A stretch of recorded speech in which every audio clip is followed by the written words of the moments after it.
Hello my dear friends, I welcome you all to yet another video of Ma Padmini Dental Vlogs. This is Dr. Atish Kumar Pandey this side from Sundargarh, Odisha. And आज मैं बहुत दिन के बाद और एक video लेके आया हूँ दोस्तों। आज हम बात करेंगे, इस वीडियो का टॉपिक होगा हाउ मच क्या हम मतलब कि how much we should be doing the how much we should be doing the obturation. मतलब कि क्या हम लोग अगर शॉर्ट रख देंगे तो चलेगा, क्या हम लोग अगर बियॉन्ड रख देंगे तो चलेगा। तो दोस्तों पहला तो रूट कैनाल ट्रीटमेंट का 3 स्टेजेस होता है, 3 स्टेप्स होता है, जिसमें कि पहले तो एक्सेस ओपनिंग होता है और सेकंड में उसका बीएमपी बोलते थे पहले, अभी क्लीनिंग एंड शेपिंग होता है, और थर्ड में ऑब्चुरेशन होता है। इसके बारे में मैंने एक वीडियो पहले भी बनाया था रूट कैनाल ट्रीटमेंट का प्रोसीजर्स के बारे में, वो आप मेरे चैनल में जाके ऑलरेडी देख सकते हैं। और अगर आपने अब तक सब्सक्राइब नहीं किया है दोस्तों तो प्लीज़ आप जाके सब्सक्राइब कर सकते हैं मेरे वीडियो को, मेरे चैनल को, और वीडियोस को लाइक एंड शेयर भी कर सकते हैं अगर ज़्यादा अच्छा लगे तो दोस्तों आते हैं अपने मेन टॉपिक पे, टू द पॉइंट। पहला तो दोस्तों ऑब्चुरेशन क्यों करना चाहिए। पहला तो रूट कैनाल ट्रीटमेंट हम लोग क्यों करते हैं, क्योंकि जब पेशेंट आते हैं पेन के साथ हमारे पास तो हम लोग रूट कैनाल ट्रीटमेंट करते हैं पेशेंट का। तो रूट कैनाल ट्रीटमेंट में पेन इज़ द इटियोलॉजी। तो first of all what is the aetiology, ये जानना जरूरी है। पेन क्यों हो रहा है, पैथोलॉजी क्या है उसका, और उसका डायग्नोसिस प्रॉपर करना ज़रूरी है। क्या वो एपिकल पेरियोडोंटाइटिस है, या फिर वो पेरिएपिकल एब्सेस है, या फिर क्या एनी सिस्ट है, ज़्यादा थोड़ा पैथोलॉजी बढ़ गया है, या फिर आपका क्रोनिक इरिवर्सिबल पल्पाइटिस है, या एक्यूट इरिवर्सिबल पल्पाइटिस है, या ग्रॉसली डिकेड है।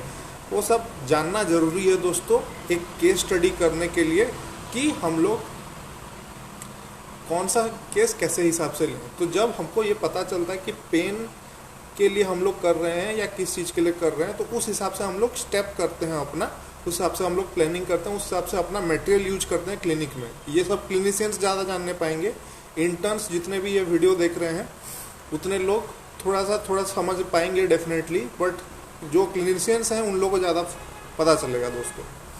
और ज़्यादातर क्या होता है दोस्तों, हम लोग उसके बाद क्या करते हैं, एक्सेस ओपनिंग करना स्टार्ट कर देते हैं। एक्सेस ओपनिंग जब हम लोग करते हैं तो हम लोग को एक्सेस मिलता है कि हम लोग पल्प टिश्यू को देख सकें और पल्प टिश्यू को हम लोग डिवाइटल करके उसको निकाल सकें।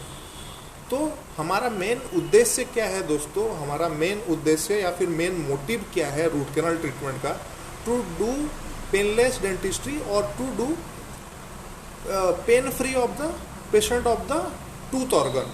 तो टूथ भी एक ऑर्गन है, हमारे जो 32 दांत हैं वो भी एक टाइप का ऑर्गन है। तो हमारे जो ऑर्गन्स को, यानी कि टीथ को, हमारे जो ऑर्गन्स हैं, टीथ एक ऑर्गन भी है, तो उसको हम लोग को पेन फ्री करना है बोल के हम लोग रूट कैनाल ट्रीटमेंट करते हैं, और we don't want to extract the tooth.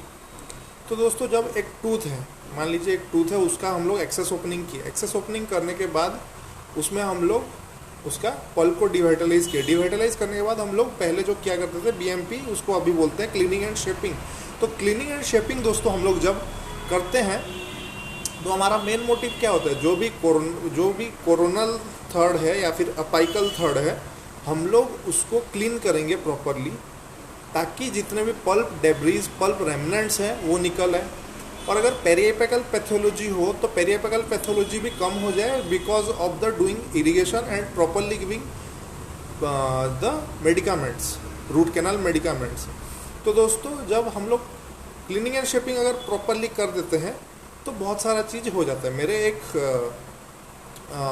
मतलब कि रीडर या असिस्टेंट प्रोफेसर आप बोल सकते हैं, जो कि मेरे कॉलेज में थे, पीडो डिपार्टमेंट में, डॉक्टर स्वागतिका नेपक बोल के, अभी वो ऑस्ट्रेलिया में है। तो दोस्तों उन्होंने मेरे को ये बताया था कि अगर हम लोग एक्सेस ओपनिंग और क्लीनिंग एंड शेपिंग ही अगर प्रॉपरली कर लें एक टूथ का, तो हम लोग ऑलमोस्ट 80% ऑफ द वर्क अच्छा से हो जाता है। इसका मतलब ये नहीं है दोस्तों कि हम लोग ऑब्चुरेशन ना करें। इसीलिए आप लोगों ने भी देखा होगा, मैंने भी अपने लाइफ में अब तक देखा है, अपने एक्सपीरियंस से मैं बताने पा रहा हूँ कि बहुत लोगों का सिर्फ एक्सेस ओपनिंग हुआ रहता है टूथ का, और सिर्फ क्लीनिंग एंड शेपिंग हुआ रहता है, लेकिन सालों तक पेन नहीं होता, जबकि उन्होंने ऑब्चुरेशन करवाया ही नहीं होता, कैनल छूट भी गया होता तब भी नहीं होता। क्यों नहीं होता दोस्तों, बिकॉज क्लीनिंग एंड शेपिंग अच्छे से हो गया रहता है। तो हमारा मोटिव ये रहना चाहिए कि हमको पल्प डिब्राइडमेंट अच्छे से करना है, ताकि पेशेंट का पेन जाए। लेकिन when coming to the obturation part, हम लोग जब ऑब्चुरेट करने को जाते हैं, ऑब्चुरेशन का मीनिंग क्या? ऑब्चुरेशन का मीनिंग है जो खाली स्पेस है जहाँ पे बैक्टीरिया पल सकता है। ये सारे चीज़ मैं जो आपको बता रहा हूँ, ये सारे मैंने रिसर्च किया है और बहुत सारे कुछ बुक्स पढ़े हैं, तो उसके बाद मैं आपके सामने ये वीडियो रख रहा हूँ। तो दोस्तों जो हमारे पास जो स्पेस है, स्पेस जो कि कैनाल्स है, कैनाल में जो स्पेस है उसको हमको फिल करना है गट्टा पर्चा से और रूट कैनाल सीलर को मिला के। क्यों करना है? क्योंकि हम लोग नहीं चाहते कि any type of bacterial infection हो उस कैनाल के अंदर, क्योंकि बैक्टीरियल इन्फेक्शन अगर होगा तो धीरे धीरे उसमें इन्फेक्शन बढ़ता जाएगा, इन्फेक्शन बढ़ेगा तो उसके बाद वो टिश्यूज़ को फिर डिसरप्ट करेगा। डिसरप्ट करने से there will be lot of pain after a period of time for the patient. So हमको अभी क्या करना है दोस्तों? हमको अभी करना है ऑब्चुरेशन। ऑब्चुरेशन कैसे करते हैं? ऑब्चुरेशन गट्टा पर्चा से किया जाता है एंड रूट कैनाल सीलर। अभी ये जो रूट कैनाल सीलर है ना, ये this is the turning point जो मैं आपको अभी बताना चाहता हूँ कि हम लोग शॉर्ट रखें या फिर हम लोग बियॉन्ड रखें या फिर जितना है उतना रखें, कैसे करना है मैं आपको बताता हूँ। तो ये जो रूट कैनाल सीलर है ना दोस्तों, हम लोग जब यूज करते हैं रूट कैनाल सीलर को, तो रूट कैनाल सीलर जब अंदर जाता है उसका प्रॉपर्टी है कि वो थोड़ा सा स्वेल करता है। और ये मैंने अपने गलतियों से ही सीखा है दोस्तों। जब मैं अपने mentor doctor Sunil Kaur sir के यहाँ काम किया करता था, तब मैंने कुछ गलतियाँ की थी। उस गलतियों से मैंने अभी सीखा है कि अगर हम लोग सीलर का प्रॉपर यूज कर लें तो हम अपना जो प्रॉब्लम हमारे फेस कर सकते हैं अपने क्लिनिक में, अपने प्रैक्टिस में कर रहे हैं, उसको हम लोग बहुत ज़्यादा घटा सकते हैं। तो दोस्तों बात ये है कि जब हम लोग सीलर को डालते हैं तो सीलर को हमको प्रॉपरली मिक्स करना है या फिर बहुत सारे सीलर आते हैं, बायोसेरामिक सीलर आते हैं आजकल, फिर रेजिन बेस्ड सीलर्स आते हैं, मेडिकामेंट्स आते हैं calcium hydroxide based.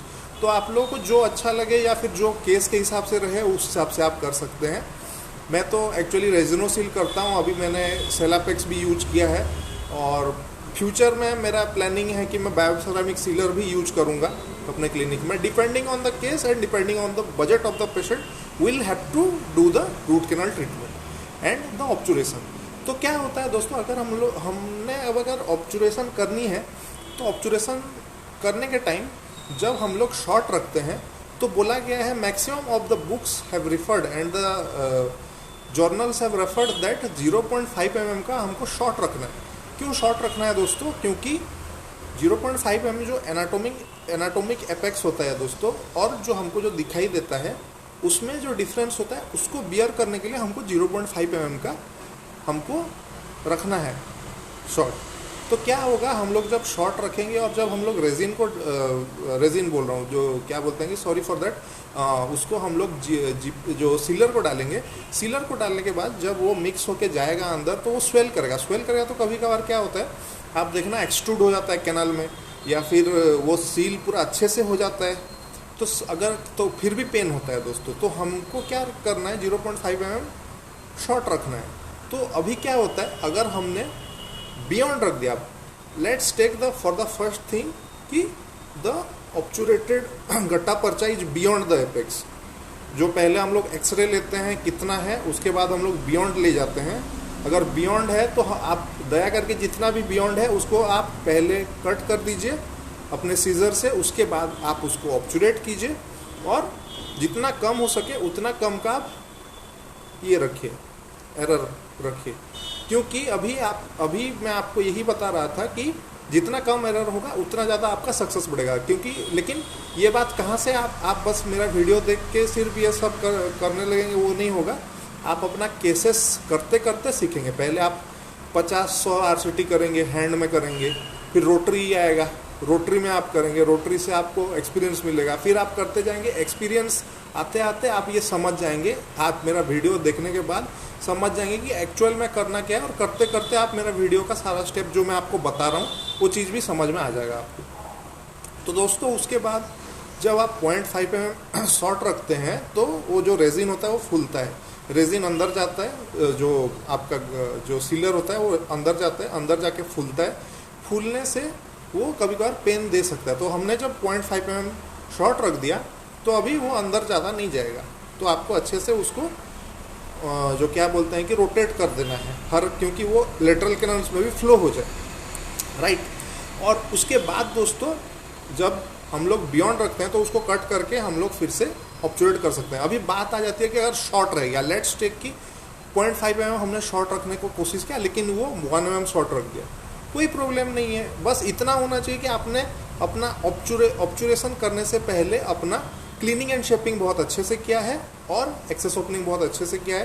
Cleaning and shaping में ज़्यादा मैं ध्यान दूंगा, 50% of the work is mainly the cleaning and shaping, क्योंकि क्लीनिंग एंड शेपिंग अगर आपने अच्छे से किया है तो कोई भी डिब्राइडमेंट नहीं रहेगा वहाँ पे और वो लंबा टाइम तक टिकेगा। इसलिए आपने देखा होगा बहुत सारे केसेस में कि शॉर्ट रहते हैं, मैंने भी देखा है, कुछ लोग आते हैं अपना दिखाते हैं, इवन मैंने भी अपने लाइफ में गलती की है, शॉर्ट भी रखा है, बियॉन्ड भी गया हूँ, ओके बियॉन्ड भी गया हूँ लेकिन पेन नहीं हुआ, एसिम्प्टोमेटिक था पेशेंट, लेकिन शॉर्ट भी रखा हूँ, 1 mm शॉर्ट रखा हूँ।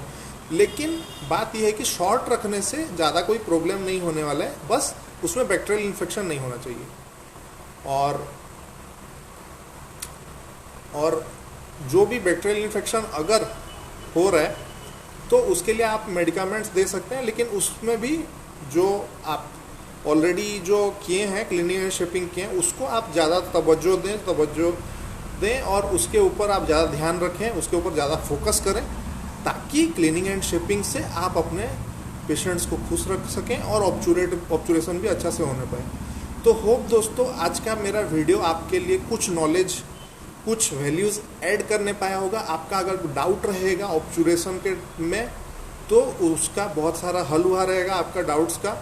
तो फॉर दैट रीज़न अगर आपको अच्छा लगे ये वीडियो तो डेफिनेटली आप लाइक कीजिए, सब्सक्राइब कीजिए मेरे चैनल को, और ज़्यादा अच्छा लगे तो आप अपने फ्रेंड्स के साथ शेयर भी कर सकते हैं। This is a informative session from my side. So thank you so much friends, आप सभी को मेरे तरफ से हार्दिक शुभकामनाएं आपके फ्यूचर के लिए। जितने भी इंटर्न्स देखते हैं ये वीडियो मेरा, या फिर आप लोग जितने भी सपोर्ट करते हैं मेरे वीडियोस को, और जितने भी आप लोग मेरे वीडियोस देखते हैं, बहुत सारे लोग देखते हैं, बहुत सारे लोग प्रेस करते हैं, thank you so much for that.